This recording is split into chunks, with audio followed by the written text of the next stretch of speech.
নিযুক্তিৰে অসমৰ ৰাইজৰ মাজত বিশ্বাস স্থাপন কৰিবলৈ সক্ষম হৈছে যিখন চৰকাৰে দ্বিতীয় অফিচত ট্ৰান্সপোৰ্ট অফিচত লাইসেন্সৰ পৰা ৰেজিষ্ট্ৰেচনলৈকে আমি সম্পূৰ্ণ আজি স্বয়ংক্ৰিয় কৰিবৰ বাবে সক্ষম হৈছো আজি যিখন চৰকাৰে দুৰ্নীতিৰ বিৰুদ্ধে নিৰন্তৰ যুঁজ দিছে আজি প্ৰধানমন্ত্ৰী আৱাস যোজনাৰ ঘৰ হাউসত কিমান প্ৰশ্ন হৈছিল প্ৰথমবাৰ আমি নিয়ম কৰিছো যে আজি ঘৰৰ সাৰ্ভে জীৱিকা সখী বাইদেৱে কৰিব আৰু যদি তাত মই সন্তুষ্ট নহওঁ তেতিয়ালে মই নিজে নিজৰ ঘৰৰ সাৰ্ভে কৰিবলৈ সক্ষম হম ইয়াতকৈ ট্ৰান্সপাৰেন্সি কি হ'ব পাৰে ইয়াতকৈ স্বচ্ছতা কাক ক'ব পাৰি যোৱা 4টা বছৰত মুখ্যমন্ত্ৰী দায়িত্ব লোৱাৰ পিছত এটাকৈ নিয়মৰ পৰিৱৰ্তন কৰিছে ৰেচনৰ আগতে টানি টানি লৈ যায় 29 তাৰিখলৈকে 29 তাৰিখলৈকে আহিব ৰেচন লাহেকৈ মাহটো পাৰ কৰাই দিয়ে মাহটো ৰেচন গৰীব দুখীয়া মানুহৰ পৰা কাঢ়ি লৈ যায় এতিয়া আমি কৈছো নহয় ৰেচন 1 তাৰিখৰ পৰা 10 তাৰিখৰ ভিতৰতে ৰেচন বিলাব লাগিব আজি ফিংগাৰপ্ৰিন্ট আমি লৈছো যে ই পছত ফিংগাৰপ্ৰিন্ট কৰিব লাগিব যাতে ভুৱা চাউল কোনেও লৈ যাব নোৱাৰে আপোনালোকে এইখন চৰকাৰক সিন্ডিকেটৰ কাৰণে অভিযুক্ত কৰে আজি কোনখন চৰকাৰক আপোনালোকে অভিযোগ কৰিছে মইতো আচৰিত হম যেতিয়া কংগ্ৰেছ দলে এই বিষয়বিলাকৰ ওপৰত মাত মাননীয় অধ্যক্ষ মহোদয় আজি বিশ্ব জুৰি আমি প্ৰশংসিত হৈছো আজি যদি আমিও কম্প্ৰমাইজ কৰিলো হেতেন এটা গড়ৰ খৰ্গৰ বিপৰীতে 10 কোটি টকাৰ লেনদেন আমিও কৰিব পাৰিলো যদি এটা বছৰত যদি 25টা গড় যদি মাৰিবলৈ আমি অনুমতি দিলো হেতেন 250 কোটি টকা হেভি এমাউন্ট এটা আমাৰ পাৰ্টি লৈ আহিলে অধ্যক্ষ মহোদয় যদি আমাৰ চৰকাৰখনে ৰাইনো কিলিং যদি 2টা 0 2021ত 3টা 2022ত 2টা 2023ত 0 2024ত 2টা আৰু 2012ত 20টা 2013ত 24টা 2014ত 15টা 25টা একেইটো পুলিচ আছিল একেই ফৰেষ্টাৰ একেই পুলিচ আজি গড় হত্যাক নিয়ন্ত্ৰণ কৰিবৰ বাবে আমি কিয় বিফল হল পলিটিক্যাল ইচ্ছা আছিল নে নাই নে গড়ৰ খৰ্গক লৈ অসমত আটাইতকৈ ভয়াবহ ডাঙৰ সিন্ডিকেট চলিছে আপোনালোকে আজি আমাক প্ৰশংসা কৰিব লাগিছিল অধ্যক্ষ মহোদয় মনোৰঞ্জন তালুকদাৰ দৰে বিধায়ক এজনে ইয়াত থিয় হৈ কি কোৱা উচিত আছিল যে এইখন চৰকাৰে ড্ৰাগছৰ বিৰুদ্ধে কাম কৰিছে এইখন চৰকাৰে গড়ৰ খৰ্গক নিয়ন্ত্ৰণ কৰিছে এইখন চৰকাৰে চৰকাৰী বিষয়াসকলক দুৰ্নীতিৰ পৰা আঁতৰাই নিবলৈ চেষ্টা কৰিছে এইখন চৰকাৰে স্বচ্ছ নিযুক্তি দিছে এইখন চৰকাৰে প্ৰধানমন্ত্ৰী আৱাস যোজনাৰ ঘৰ পৰ্যন্ত যাতে দুৰ্নীতি নহয় ইমানটোলৈকে গৈ চিন্তা কৰিছে আজি তাৰ বিপৰীতে আপোনালোকে অসমৰ ৰাইজক কি বাৰ্তা দিব খুজিছে আজি এই ভৎসনা প্ৰস্তাৱ আনিব লাগিছিল ৰকিবুল হুছেইন ডাঙৰীয়াৰ বিৰুদ্ধে এই প্ৰস্তাৱ আনিব লাগিছিল আজি মই নকওঁ বা জীৱিত নাই মানুহ তেখে ক'ব নাপায় কিন্তু এইবিলাক চৰকাৰ আমাতকৈ শক্তিশালী চৰকাৰ আছে অভিজ্ঞতা আছে দিল্লীত কংগ্ৰেছৰ চৰকাৰ আছে দিছপুৰত কংগ্ৰেছৰ চৰকাৰ আছে আৰু ময়ো কংগ্ৰেছত আছিল গতিকে আৰু শক্তি আছিল আপোনালোকৰ লগত যেহেতু মোক আপোনালোকে এটা ফোৰ্স বুলি ভাবে ময়ো আপোনালোকৰ লগত আছিল মুকু যদি ব্যৱহাৰ কৰিলেতেন শিক্ষাত মোক ব্যৱহাৰ কৰিছিল নিযুক্তি টেট শিক্ষক নিযুক্তি দিলো দুৰ্নীতি কৰিব নিদিলো স্বাস্থ্যত মোক ব্যৱহাৰ কৰিছিল, স্বাস্থ্য বিপ্লৱ আনিছিল। ফৰেষ্টতো যদি মোক ব্যৱহাৰ কৰিলেহেঁতেন তেতিয়ালৈ গড় হত্যা মই জিৰো কৰি দিলোহেঁতেন। কিন্তু আপোনালোকে মোক কিয় তেতিয়া ব্যৱহাৰ কৰা নাছিলে গড় হত্যা ৰোধৰ ক্ষেত্ৰত? কাৰণ আপোনালোকৰ এটা সিন্ডিকেট চলি আছিল।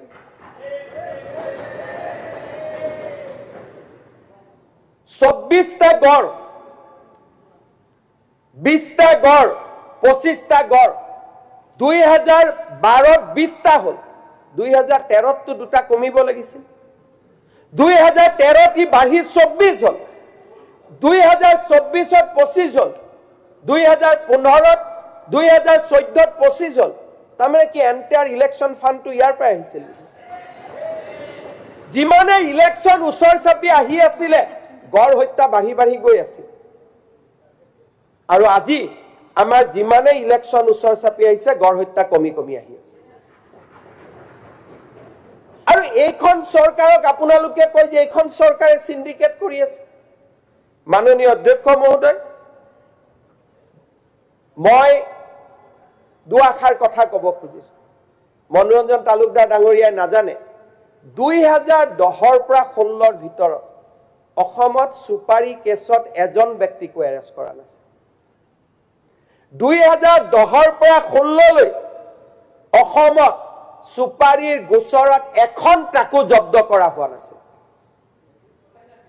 তাৰমানে তেতিয়া চলাই নাছিল নে সিন্ডিকেট চলি আছিল? এতিয়া ময়ো নীল কৰি দিওঁ গোচৰ, তেতিয়া ময়ো নীল কৰি দিওঁ, মনোৰঞ্জন তালুকদাৰ ডাঙৰীয়াৰ পৰা এড্ৰেছ লৈ লওঁ, ফোন নম্বৰ লৈ লওঁ। মাননীয় অধ্যক্ষ মহোদয়, 700 ব্যক্তিক 700 people has been arrested since 2021. 700। আৰু অধ্যক্ষ মহোদয়, মই আজিও দুখ কৰোঁ, মই সুপাৰী এটা ট্ৰাকো অসমৰ বাহিৰত ওলাই যোৱাৰ পক্ষপাতি নাছিল। বিৰোধী পক্ষ বিশেষকৈ বৰাক উপত্যকাৰ বিধায়কসকলে মোক ফোৰ্স কৰিলে যে আপোনালোকে সুপাৰী ওলাই যাব দিয়ক। আজিও মোক কওক,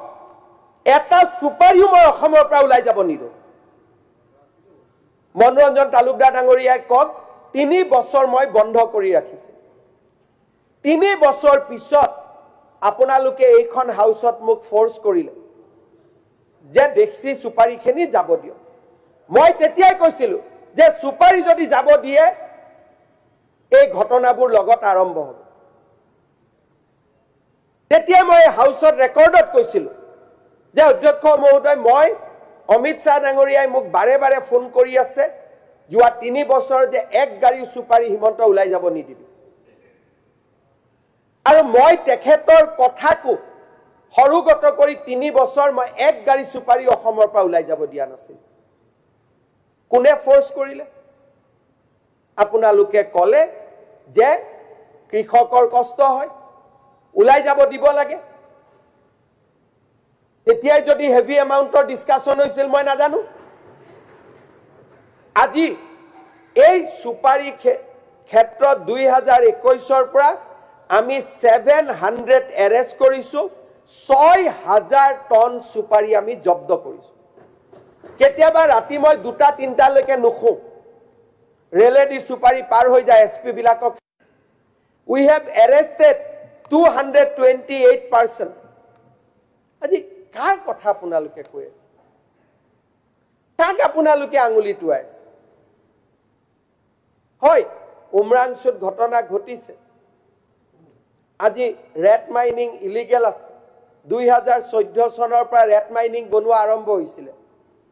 ময়ো গম পোৱা নাছিলো। এতিয়া আমি প্ৰযুক্তি আনিছো, স্যাটেলাইট আনিছো। এতিয়া এটাও যদি ৰেট মাইনিং হয় স্যাটেলাইটৰ পৰা আমি গম পাম, অসমত আৰু ৰেট মাইনিং আমি হ'ব নিদিওঁ। কিন্তু আজি আমি কৈছো আমাৰো যদি দোষ আছে, আমি জাস্টিস অনিমা হাজৰিকাৰ কমিটি কৰিছো। আমাৰ যদি কোনোবা অফিচাৰ, কোনোবা ৰাজনৈতিক নেতা আমাৰ লিংকত আছে, let her take action।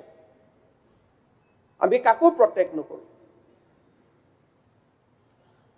আমি কাকো প্ৰটেক্ট নকৰো। আজি ৰূপজ্যোতি কুৰ্মী ডাঙৰীয়াৰ সৰু ঘটনা এটাত BJP has not defended him. This is our culture. যদি কোনোবা আছে let law take action আমি অনিমা হাজৰিকা ডাঙৰীয়ানিক কৈছো যে আপুনি পুৰা তদন্ত কৰক কোন চনত ৰেড হল হৈছিল কেতিয়া হৈছিল and if any one of us is also involved you take action কিন্তু আপোনালোকে কংগ্ৰেছৰ দিনত সব এটাওটো একশন হোৱা নাছিল আমি তো চেষ্টা কৰি আছো মাননীয় অধ্যক্ষ মহোদয় আপোনালোকে জানি আচৰিত হ'ব কংগ্ৰেছ চৰকাৰ দিনত কোৰ্টত মানুহৰ শাস্তিয়ে নহৈছে অসমত conviction rate was only 6% compromise অকল সন্মুখত হোৱা নাছিল এণ্ড টু এণ্ড কম্প্ৰমাইজ আছিল আজি আমাৰ চৰকাৰৰ দিনত যোৱা 4টা বছৰত আমি কনভিকশন ৰেট 25% ওপৰ লৈ গলো BNS to it has crossed 30% আজি কোট আমি কম্প্ৰমাইজ কৰিছো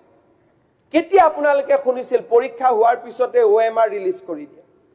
পৰীক্ষা হোৱাৰ পিছতে এনসাৰ কি ৰিলিজ কৰি দিয়া কোট আপোনালোকে শুনিছিল আৰু এইখন চৰকাৰক যদি আপোনালোকে ডিমৰালাইজ কৰিব চেষ্টা কৰে কোন ডিমৰালাইজ হ'ব যি সকলে কাজিৰঙাত অতন্দ প্ৰহৰীৰ দৰে কাম কৰি আছে যি সকলে দিনে নিখাই দুৰ্নীতিৰ বিৰুদ্ধে যুঁজ দিব চেষ্টা কৰি আছে আপোনালোকে তেওঁলোকক ডিমৰালাইজ কৰিব হয় আপোনালোকে ক'ব পাৰে যে ইয়াতকৈ আৰু হ'ব লাগে I will accept যে হয় গতি আৰু বাঢ়িব লাগে but we have made the beginning কোনো কথা নাই মানুহ পাগল হ'ব নেকি যে কোনো মোৰ ঘৰৰ তামুল মোৰ ঘৰৰ পান মই মানুহক টকা দিম আৰু এজন মানুহেও পুলিশ কেছ নিদিব যদি কোনোবা মানুহে মনোৰঞ্জন তালুকদাৰক অভিযোগ দিয়ে দেৱব্ৰত শইকীয়াক অভিযোগ দিয়ে সেই মানুহজনে পুলিশতো গৈ কিয় অভিযোগ নিদিব আৰু মই মুখ্যমন্ত্ৰী মই সকলো কথা গম নাপাওঁ যদি আপোনালোকে মোক অভিযোগ দিয়ে তথ্য সহকাৰে মই প্ৰত্যেকটো ঘটনাৰ তদন্ত কৰিবৰ কাৰণে মই সাজু আছো ইয়াত কোনো কথা নাই কিন্তু মই বিশ্বাস কৰো যদি কৰবাত দুৰ্নীতিৰ বিৰুদ্ধে যুঁজিব লাগে সিস্টেমটোক এটেক কৰিব লাগে সিস্টেমটোক এটেক কৰিব লাগে আজি এডিআৰিৰ ইমান ডাঙৰ ৰিজাল্ট হৈ গল এটা লৰাওটো কোৰ্টত যোৱা নাই that is the confidence we have কিয় নাই যোৱা লৰা চলি আজি অসমৰ এইখন চৰকাৰ যাৰ ওপৰত ৰাইজৰ অতুত বিশ্বাস আছে জানে এওঁলোকে কম্প্ৰমাইজ কৰিবৰ কাৰণে অহা নাই মইতো প্ৰত্যেক পৰ্যায়ত লাগি থাকো যে আমি এনেকুৱা এটা দিন বিচাৰি উলিয়াব লাগিব যিটো দিনত অসমত চৰকাৰী আঁচনিৰ নামত কোনেও এটা টকাও খাব যাতে নোৱাৰে আজিও মই সাকসেস হোৱা নাই কাৰণ অসমত বহুত এলেকা আছে আমাৰ নিয়ন্ত্ৰণৰ বাহিৰত আজি এনেকুৱা অলপ আগতে ইয়াত আপত্তি কৰি আছিল আপোনালোকে পেটাৰ্ন চাব হিদিনাখন বাইক চুৰি কৰা সকল কোন আছিল প্ৰশ্ন পেপাৰ এখন লিক হলে কোনবিলাক জাগাৰ পৰা লিক হয় আজি আপোনালোকে পেটাৰ্ন চাব আৰু এই গুটেই মানুহবিলাকৰ যদি নাম আৰু ঠিকনা লয় তাতো আপোনালোকে এটা পেটাৰ্ন দেখা পাব আমি বহুত কৰিব বাকি আছে আজি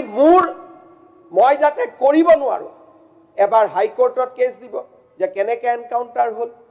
একেবোৰ মানুহে সুপ্ৰিম কোৰ্টত যাব কেনেকে এনকাউন্টাৰ হল পুলিচক যেনে তেনে নিজৰ কাম যাতে পুলিচে কৰিব নোৱাৰে পুলিচক বান্ধাৰ কাৰণে কিমান প্ৰচেষ্টা হাতত লোৱা হৈছে কিন্তু আজি অসমত পুলিচ শক্তিশালী হৈ থকাৰ কাৰণে আজি প্ৰত্যেকটো পৰ্যায়তে ধৰ্ষণৰ পৰা মহিলাৰ বিৰুদ্ধে অত্যাচাৰৰ গোচৰ আজি সকলো নিম্নগামী হৈ গৈ আছে আজি আপোনালোকে দেখা পাব যে যি অসমত প্ৰতি 14 পৰা 16 চনত 1.2 লাখ কেছ ৰেজিষ্টাৰ হৈছিল আজি আমাৰ অসমত 40,000 কেছও ৰেজিষ্টাৰ নহয় কোনোবাই ক'ব পাৰে কেছ ৰেজিষ্টাৰ কৰিব নিদিয়ে মাৰ্ডাৰ কেছ এটা ৰেজিষ্টাৰ নোহোৱাকৈ থাকিব পাৰিব নেকি ৰেপ কেছ এটা ৰেজিষ্টাৰ নোহোৱাকৈ থাকিব পাৰিব নেকি অধ্যক্ষ মহোদয় আজি আমাৰ চৰকাৰৰ দিনত 1,75,00,000 লোক অকল সেৱা হেতুৰ পৰাই নিজৰ সাৰ্ভিস তেওঁলোকে লাভ কৰিছে আজি আপোনালোকে যদি চাব খুজে যে 2011 পৰা 15 চনৰ ভিতৰত মাত্ৰ 13 জন চৰকাৰী কৰ্মচাৰীৰ বিৰুদ্ধে দুৰ্নীতিৰ গোচৰ লোৱা হৈছিল আজি সেই সংখ্যা 242 হৈছে 7.86 crore 2021 পিছত আমি ধৰিব পাৰিছো মই 16ৰ হিচাপটো মই আনা নাই তেতিয়া আৰু আগত কোৱাৰ দৰে ই আকৌ বাঢ়ি যাব আৰু 213টা ট্ৰেপ কেছৰ আজি আমি 141টাতে চাৰ্জ শিট কৰি দিছো আমি ৰখিয়ে থাকা নাই অধ্যক্ষ মহোদয় আজি আমি গভৰ্ণমেণ্টৰ প্ৰত্যেকটো বস্তু জেমত কিনো অসমৰ বাতৰি কাকতসমূহ ধুতি কম্বল কিনাক লৈ কিমান দুৰ্নীতিৰ কথা আছে আজিকালি আমি অসমত প্ৰত্যেকটো প্ৰকিউৰমেণ্ট জেমত যাওঁ জেমত পোৰ্টেল কৰো জেমত আমি কিনো কোনেও কতো হস্তক্ষেপ কৰিব নোৱাৰে স্বচ্ছতাৰ ইমান উদাহৰণ আগত কোনে কৰিছে অধ্যক্ষ মহোদয় এইবাৰ মই পোষ্টিঙত মানুহে ট্ৰান্সফাৰ পোষ্টিঙত টকা লৈছিলে এইবাৰ পোষ্টিঙতো মই পোৰ্টেল কৰি দিছো যে আপোনালোকে আবেদন কৰক যাৰ যত জেনেকে মিলে ট্ৰান্সফাৰ কৰি লওক গৃহ জিলালৈকে লাগে ওচৰ জিলালৈকে লাগে মিউচুৱেল কৰি ঘূৰি আহক ইয়াৰ ফলত আমাৰ ৰাজনৈতিক ক্ষতি হৈছে 1.5 লাখ নিযুক্তি যেতিয়া হয় বিধায়কসকলে এটাও নাম দিব নোৱাৰে আমাৰ ৰুলিং পাৰ্টিৰ বিধায়কে যেতিয়া এটাও নাম দিব নোৱাৰে আজি ট্ৰান্সফাৰো যেতিয়া পোৰ্টেলত হ'ব বিধায়কসকলে এটাও নাম দিব নোৱাৰিব আপোনালোকে নিজে ৰাজনীতি কৰি আহা মানুহ ৰুলিং পাৰ্টিৰ এমএলএ অপজিশনটো ক'ব পাৰে যে মই বিধানসভাত মুখ্যমন্ত্ৰী গালি দিছো মুখ্যমন্ত্ৰীয়ে মোৰ কাম নকৰে কিন্তু ৰুলিং পাৰ্টিৰ এমএলএ এজনেতো এইটো কথা ক'ব নোৱাৰে আজি কোনে অসমত স্বচ্ছতাৰ এক নতুন আন্দোলন নিৰ্মাণ কৰিছে আৰু আপোনালোকে মুকে অভিযোগ দি আছে আজি ট্ৰান্সফাৰ পোষ্টিঙলৈকে মে মাহত ট্ৰান্সফাৰ পঞ্চায়ত ইলেকশ্যন নহলে এপ্ৰিলতে ওলালহেতেন মে মাহত ট্ৰান্সফাৰ পোষ্টিং ওলাব 8,000 transfer order at a day ওলাব কোনে নিজেও গম নাপাব যে মোৰ ট্ৰান্সফাৰ হৈছে কিন্তু তেওঁলোকে যেনেকে বিচাৰিছিল তেনেকে হ'ব কম্পিউটাৰে এআই কথা কৈছে এআই আৰু কম্পিউটাৰৰ জৰিয়তে ট্ৰান্সফাৰ অৰ্ডাৰ ওলাই যাব যদি দুৰ্নীতি কৰিব ইচ্ছা থাকিলেতেন মই এইবোৰ কাম কৰিলোহেতেন নি এটা গড়ত 10 কোটি মান টকা